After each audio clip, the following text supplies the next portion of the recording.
शरद पवार के पोते, अभय चौटाला की समधी और राहुल गांधी विधायकों के तीनों पर ईडी की गाज गिरी। हरियाणा से लेकर महाराष्ट्र तक ईडी ने जोरदार छापेमारी की।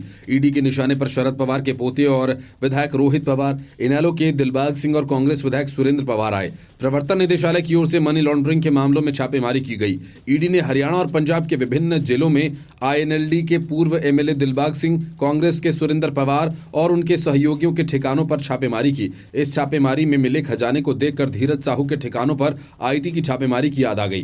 कैश, सोने की छड़ें, विदेशी वेपन, विदेशी शराब और मनी लॉन्ड्रिंग के कई दस्तावेज ईडी को मिले।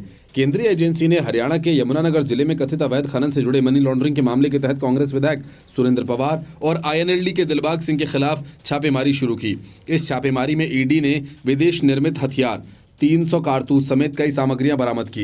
इनेलो विधायक दिलबाग सिंह और उनके सहयोगियों के खिलाफ प्रवर्तन निदेशालय द्वारा की गई तलाशी के दौरान विदेशी निर्मित हथियार 5 करोड़ रुपए नकद बरामद किए गए। यह मामला हरियाणा पुलिस द्वारा पट्टा समाप्ति अवधि के और अदालत के आदेश के बाद भी यमुनानगर और आसपास के जिलों में अतीत में हुए बोल्डर, बजरी और रेत के कथित अवैध खनन की जांच के लिए दर्ज की गई एफआईआर से उपजा है।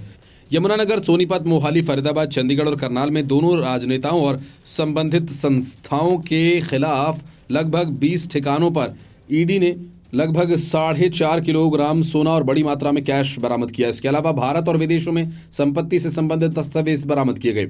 दूसरी तरफ ईडी ने शरद पवार के पोते और विधायक रोहित पवार के बारामती एग्रो पर छापा मारा। सुबह ईडी की टीम बारामती एग्रो पहुंची। कंपनी का दफ्तर अन्य लोगों के लिए बंद कर दिया गया है।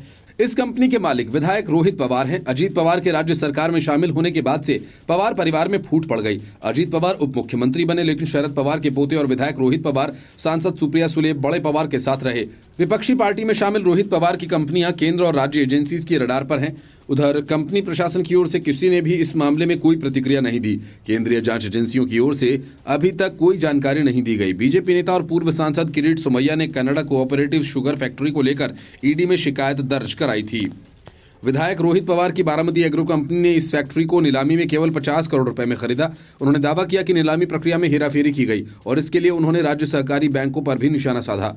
रोहित पवार ने ट्वीट किया, ये स्वाभिमानी महाराष्ट्र के प्रगतिशील विचारों का चेहरा है, जिन्होंने पीढ़ियों तक महाराष्ट्र धर्म को संरक्षित और पोषित किया। महाराष्ट्र की धरती पर संघर्ष का एक लंबा इतिहास भी है, क्योंकि इन महान विभूतियों ने हमें अन्याय के खिलाफ संघर्ष करना भी सिखाया।